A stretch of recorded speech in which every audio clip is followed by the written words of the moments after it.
Hai Sobat Air, seperti yang kalian lihat di sebelah saya ini, sudah cukup lama terakhir kali SAM filter ini saya update. Saat dulu masih proses instalasi hingga proses running. Nah, sekarang sudah melewati tahap cycling dan media juga sudah mature. Bisa Sobat Air lihat sendiri, akuarium ini sudah ada penghuninya. Ada 6 ekor ikan predator, di mana 4 ekor ikan piranha dan 2 ekor ikan peacock bass. Nanti kita akan bahas ikan-ikan ini.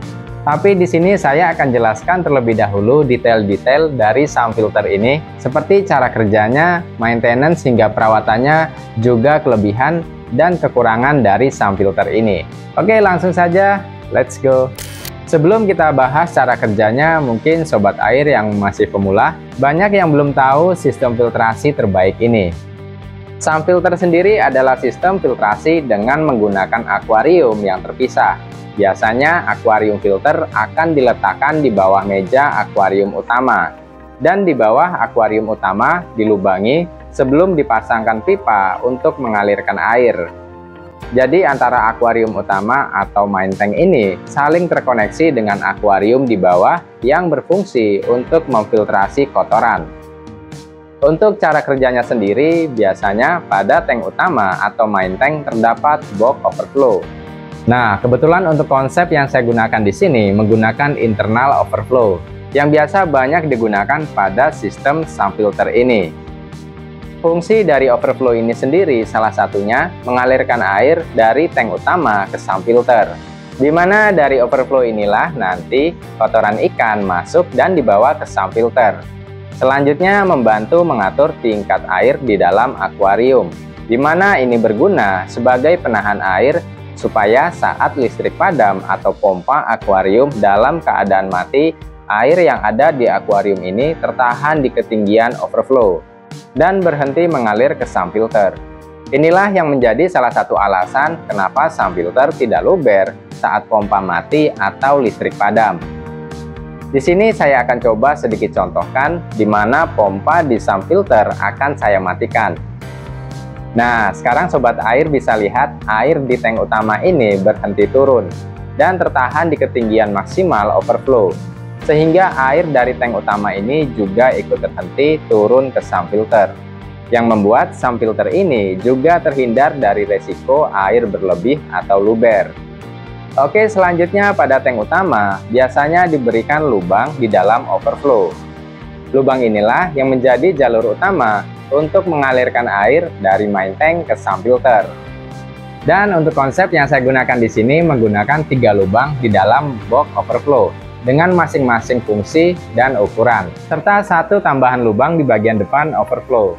Di dalam overflow terdapat 2 lubang berukuran untuk pipa 3/4 inch, berfungsi sebagai jalur utama masuk ke SAM, dan 1 lubang berukuran 1 inch sebagai jalur air yang dipompa dari SAM untuk dimasukkan kembali ke main tank. Lanjut, ada 1 lubang tambahan berukuran setengah inch di bagian depan overflow, biasa disebut bottom drain, yang nanti saya fungsikan untuk membantu memudahkan saya dalam menguras akuarium tanpa harus menyedot air secara manual dari tank utama. Aliran dari bottom drain ini sendiri juga saya arahkan langsung ke SAM. Nah, sekarang kita masuk ke area SAM filter. Pada umumnya, ukuran tempat media pada sistem filtrasi akuarium adalah 30% dari ukuran tank utama. Kebetulan untuk ukuran SAM filter yang saya gunakan di sini sekitar 80% dari ukuran tank utama. Yang berarti semakin besar tempat medianya semakin baik, karena semakin banyak bisa diisi oleh media filtrasi. Untuk SAM ini sendiri saya bagi menjadi 4 ruang tempat media dengan 1 tambahan box wet dry untuk posisi kapas keringnya. Untuk detail-detail pada SAM filter ini saya akan coba singkat untuk penjelasannya. Pertama, 2 buah pipa berukuran 3/4 inch, ukuran yang sama dari lubang overflow tadi. Ini sebagai jalur utama air yang masuk dari main tank ke SAM. Stop kran di sini sebagai pengatur seberapa cepat aliran air yang masuk ke SAM. Semakin cepat semakin baik, tentu bisa menciptakan turnover yang tinggi sehingga penyaringan kotoran ikan bisa berjalan maksimal. Nanti cepat atau lambat aliran yang masuk tentu harus teman-teman seimbangkan juga dengan kekuatan yang digunakan pompa. Dan nanti hal ini akan saya jelaskan pada pembahasan chamber pompa. Di sini saya buka semua untuk keran jalur utama, yang berarti saya menginginkan kecepatan yang tinggi untuk turnovernya. Lalu di sini ada satu pipa berukuran setengah inch yang terkoneksi langsung ke bottom drain. Jadi ketika saya ingin menguras, cukup saya putar stop keran ini, maka air dari tank utama akan masuk dari bottom drain, lalu masuk ke sump filter. Lalu kita bisa tutup kembali ketika selesai menguras.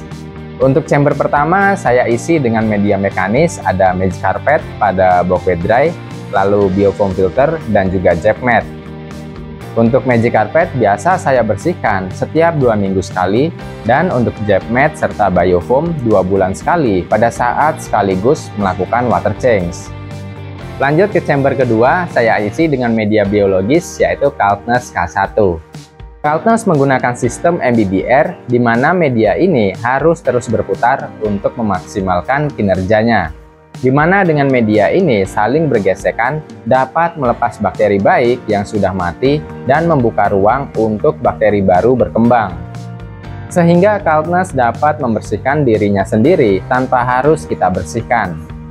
Itulah kenapa Kaltneus menjadi salah satu media biologis terbaik. Selain manfaatnya untuk rumah bakteri, media ini juga minim maintenance.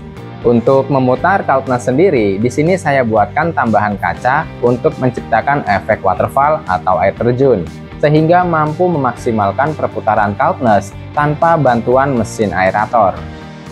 Oh iya, pada bagian bawah chamber tepat di jalur air, di sini saya beri tatakan under gravel berfungsi sebagai pagar, agar Kaltneus tidak lari ke chamber sebelahnya.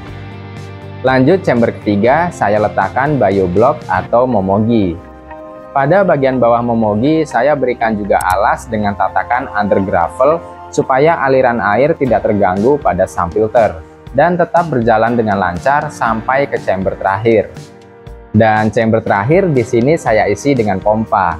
Selain pompa, sobat air bisa tambahkan juga heater untuk menstabilkan suhu atau juga lampu UV untuk mencegah pertumbuhan alga jika diperlukan. Tapi di sini saya sendiri tidak gunakan, hanya saya isi dengan pompa saja. Nah, untuk pompanya sendiri di sini saya pakai pompa Moch yang sudah dilengkapi controller seperti ini. Pompa yang saya gunakan ini adalah seri Moch MCH 6000 yang memiliki water flow maksimal 6000 liter per jam.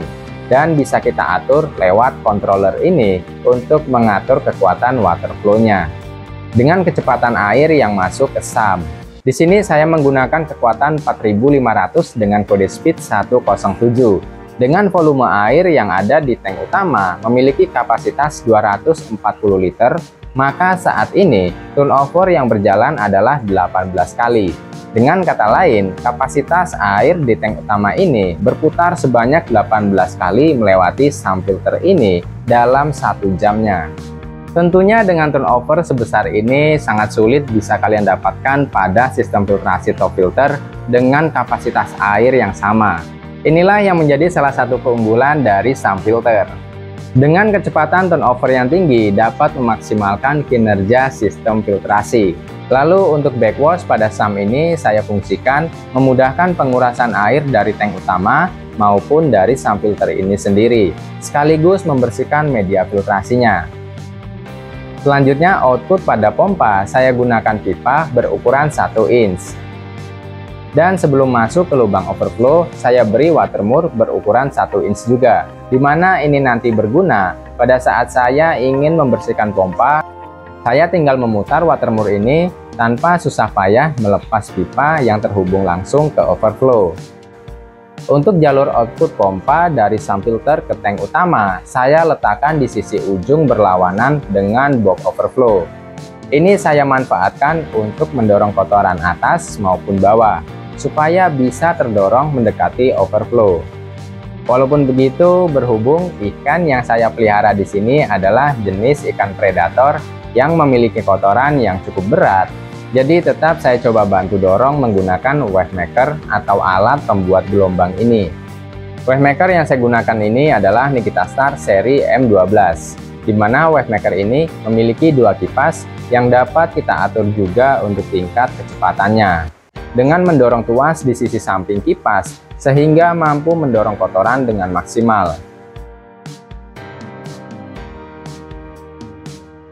Untuk wavemaker ini tidak selalu saya nyalakan setiap saat, jadi ketika hanya saat kotoran ikan sudah menumpuk di dasar akuarium.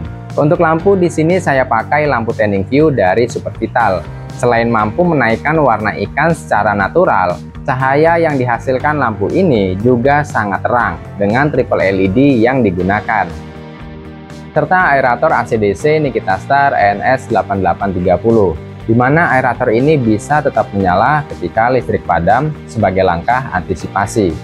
Yang saya kombinasikan juga dengan Airstone Nano Nikita Star yang berukuran 8 cm. Oke, sekarang untuk kelebihan dan kekurangannya dalam menggunakan sistem filtrasi SUM filter ini menurut saya pribadi setelah berjalan 4 bulan ini.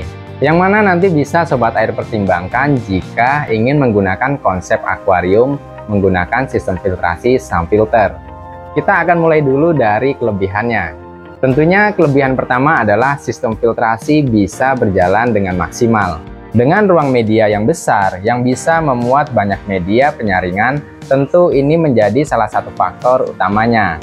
Selain itu juga kita bisa memaksimalkan turnover-nya. Kelebihan kedua adalah jangka waktu maintenance atau pengurasan akuarium yang cukup panjang. Saya sendiri terus terang untuk jangka maintenance dari filtrasi SUM filter ini adalah setiap 2 bulan sekali. Hanya magic carpet atau kapas putih yang rutin saya bersihkan setiap 2 minggu sekali. Tapi untuk jangka waktu berapa lama dalam kita melakukan maintenance ini sendiri, tergantung dari beberapa faktor juga seperti populasi ikan serta pemberian pakan. Kelebihan ketiga adalah menghemat waktu saat melakukan maintenance atau menguras akuarium. Ya, kita cukup putar-putar keran saja ya saat akan menguras akuarium ini. Nah, sekarang untuk kekurangannya sendiri. Mungkin sebagian dari Sobat Air sudah banyak yang tahu kekurangan dari SUM filter ini. Adalah biayanya yang mahal jika dibandingkan dengan sistem filtrasi yang lain. Tetapi dengan hasil yang kalian dapatkan dan juga manfaat yang kalian rasakan, apalagi memang Sobat Air ingin mencari hasil yang maksimal, tentunya ini bukan menjadi suatu masalah. Oke, selanjutnya untuk ikannya nih. Nah, sekarang saya akan bahas untuk ikan yang ada di akuarium ini. Jadi ikan-ikan ini sudah saya konten selama 4 bulan semenjak saat akuarium ini sudah selesai pada tahap cycling, terutama setelah 3 hari setelah instalasi. Ada 4 ekor piranha jenis red belly, ini sudah saya keep sendiri selama kurang lebih 2 tahun. Lalu untuk peacock bassnya sendiri masih terhitung baru ya, sekitar 4 bulanan dari sekitar size 16-17 cm sebelumnya, sekarang sudah berada di size 22-23 cm-an. Jadi buat Sobat Air yang bertanya apakah P-Bass ini aman dicampur dengan piranha, karena kita semua mengira jika RBP ini sulit untuk dikonteng. Awalnya saya sendiri juga cuma coba-coba ya, karena dari awal semenjak pertama kali saya keep, RBP ini juga sebelumnya belum pernah saya konteng dengan ikan jenis lainnya. Jadi sebenarnya saya juga cukup terkejut karena yang jadi acuan awal saya adalah kedua jenis ikan ini berasal dari habitat yang sama, lalu ukuran dari kedua jenis ikan ini juga tidak terlalu jauh, serta ukuran akuarium sendiri yang masih terbilang cukup lega. Jadi salah satu itu juga yang menjadi salah satu faktor ikan ini aman untuk dikonteng selama saya pelihara.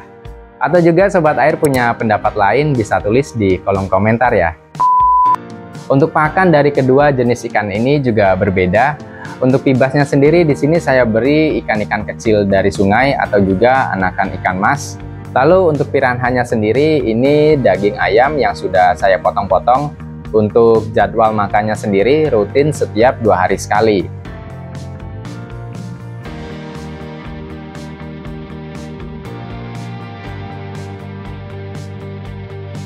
Nah, jadi seperti inilah update akuarium SUM filter ini setelah berjalan 4 bulan.